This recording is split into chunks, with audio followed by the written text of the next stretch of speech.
सभी दर्शकों को नमस्कार। आज मैं बात कर रहा हूँ एक और स्मृति दिन। हवन का वीडियो डाला था सुबह, पूजा पाठ का, मगर जिस दिन कोई भी प्राणी पैदा होता है, चाहे इंसान हो, चाहे जानवर हो, चाहे पक्षी हो, उस दिन से ही वो अपनी मौत की तरफ चल पड़ता है, कदम ब कदम। और उसकी जीवन यात्रा में अच्छे भी दिन आते हैं, बुरे भी आते हैं, दिन भी होता है, रात भी होता है। इसलिए यही जीवन यात्रा है, यही सुखी है। बीती ताही विसार दे आगे की सुध लेख, forget the past, live in the present, see forward. यही जीवन का मूल मंत्र है, इसके सिवा कुछ नहीं है। तो कल रात में एक मैसेज आया था, तो 11:30 बजे, मैं वैसे अमूमन 9:30 10 बजे तक सो जाता हूँ, तो कल नींद नहीं आ रही थी, तबीयत ठीक नहीं थी 2-3 दिन से। तो मैंने देखा उठा के, तो मैसेज था कि बड़ी परेशानी है, क्या किया जाए। परेशानी का इलाज किसी दूसरे के पास नहीं होता, अपने दिलो दिमाग में ही होता है। और ये कहावत है कि एक चुप 100 को हराए। मौन बैठिए, चुप बैठिए, ये सवाल आते जाते रहेंगे। जिसके सवाल होंगे वो जाने अपने आप सुलझाए। किसी दूसरे इंसान का किसी के सवालों का जवाब देने की कोई जरूरत नहीं है। अगर जो को सॉल्यूशन चाहिए अपनी दिल और दिमाग की परेशानी का, तो उसके अपने ही दिल और दिमाग के अंदर है सॉल्यूशन भी, प्रॉब्लम भी और सॉल्यूशन भी। और मैं तो समझता हूं कि इसका एक ही इलाज है, मौन, चुप, deep breathing and keep silence, not talk. तो this is the only solution. ये हवन वगैरह मेरा भाई है, मैं कराता है, कराएंगे। जिसको जिससे शांति मिलती है, अच्छा लगता है, वो करे, करना चाहिए उसे। हालांकि मैं तो इन चीजों को नहीं मानता। तो इसलिए जो सवाल मुझसे पूछा था कि क्या करूं, उसका इलाज ये है, मेरा जवाब कि मौन, keep silence with deep breath, look forward, forget the past. तो एक तो ये बात हो गई। दूसरी बात कि वॉकर किसको चाहिए? वॉकर जो है, जो प्लेन लेवल्ड सरफेस हो, उस पर चलने के लिए है। ये मेरा भाई महेश जो है, 3 सीढ़ियां, 6 फ्लाइट्स स्टेयरकेस की चढ़ता है, उतरता है। और उसकी जो ट्रेड है, हॉरिजॉन्टल सरफेस है, डॉगलेट स्टेयरकेस है, जो वो है वो 9 इंच की है। और राइजर तो 8 इंच का है। राइजर से तो फर्क नहीं पड़ता। मगर जो उसका ट्रेड है, जिस पर पाँव रखते हैं, तो वॉकर से है, उसके जो 4 पाँव हैं वो 2 फुट के डिस्टेंस पे हैं,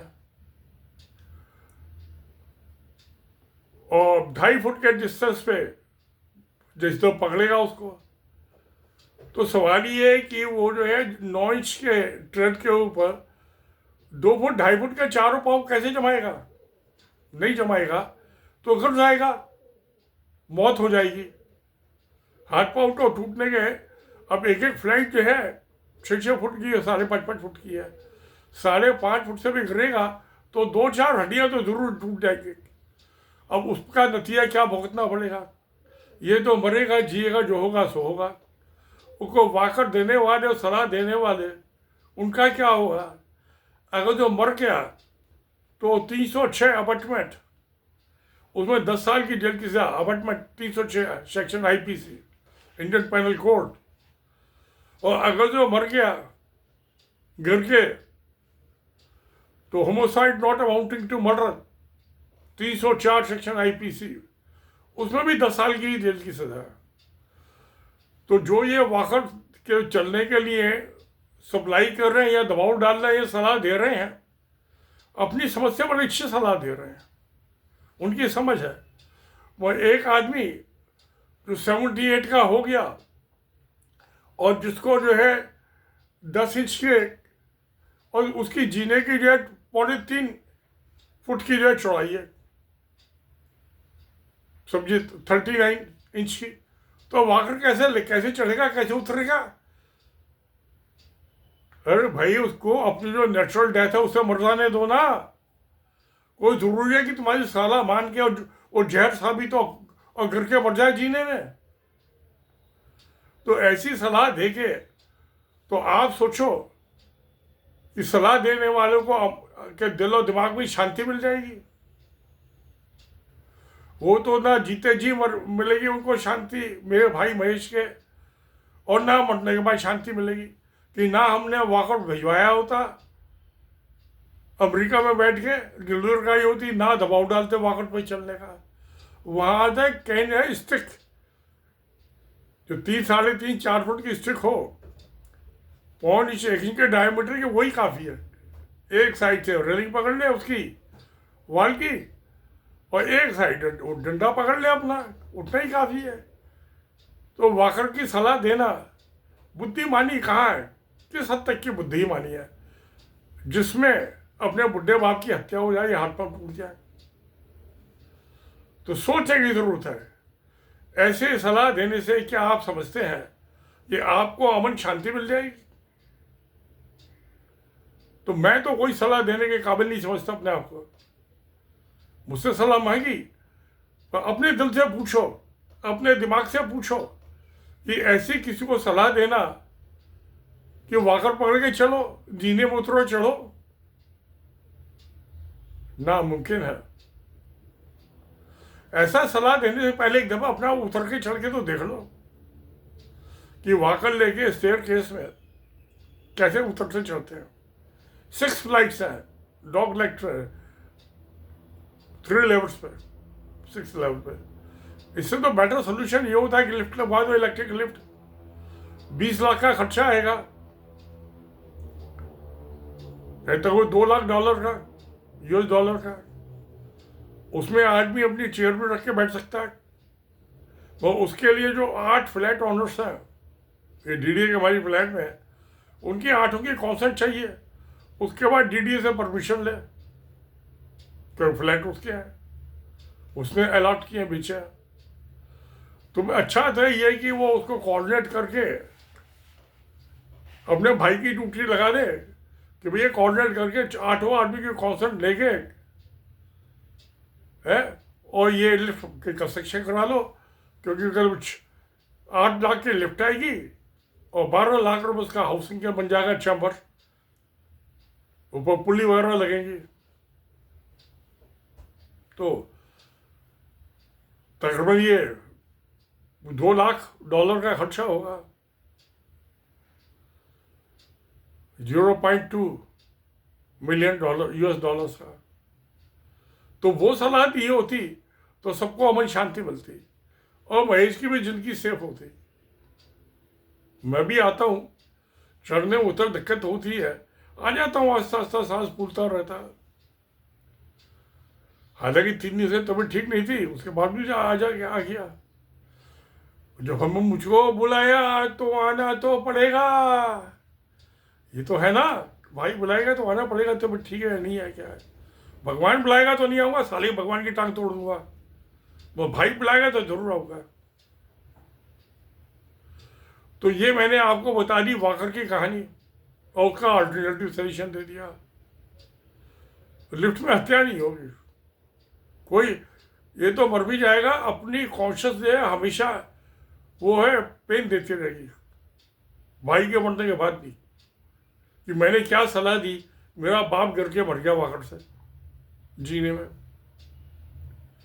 ऐसी सलाह से तो दुश्मनों को दो। अगर जो बाप से थोड़ा बहुत भी प्यार मोहब्बत है तो बाप को ना देगा, ऐसी सलाह और किसी को दे दो।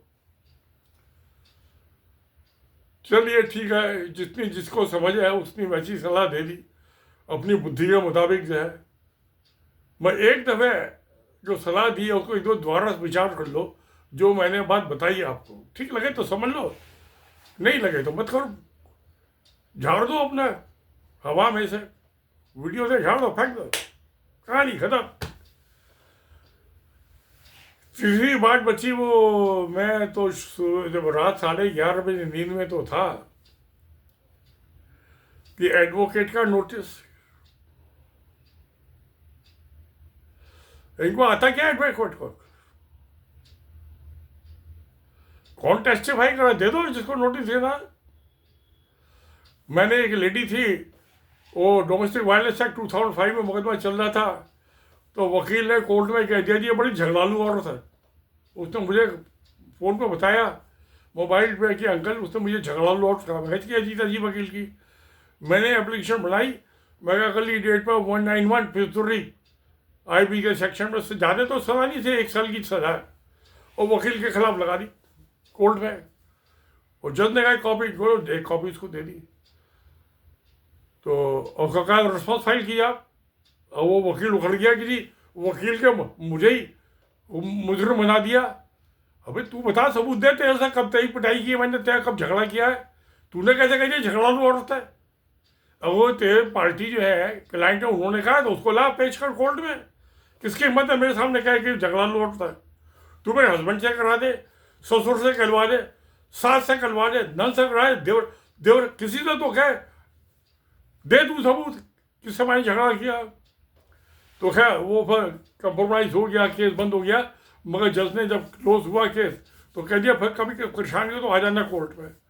तो वकील तो वही कुत्ता, वही कुत्ते डॉग में बैठा है कोने में, वो एप्लीकेशन लगे भी है कोर्ट में वकील के खिलाफ। मैं जब पहली दफ़ा सुप्रीम कोर्ट में गया था 1991 में, तो जब 2 जज की बेंच थे, उन्होंने मुझसे पूछा why you are not engage advocate. मैं कहा एडवोकेट डजंट नो इंजीनियरिंग। और जज मेरी बात सुन के मुझे घूर के देखने लगा, जैसे मैंने उसकी पूंछ उखाड़ ली। तो फिर उसने इससे वैकेट कर दिया जो DD ने लिया था। तो हम इंजीनियर, हम तो खुदा के बाप होते हैं, भगवान के बाप होते हैं। मेरी किताब है फ्रेजाइल नेशन सोसाइटी, उसमें मैं जिक्र किया ना, किंडल पर पढ़िए, chapter 4 weeping god at Lepakshi temple. तो पढ़ोगे तो कुछ पता चलेगा, नहीं पढ़ोगा तो कुछ पता नहीं चलेगा। तो चलिए ठीक है, अच्छी बात है। सत्य में जयते। नमस्कार, धन्यवाद।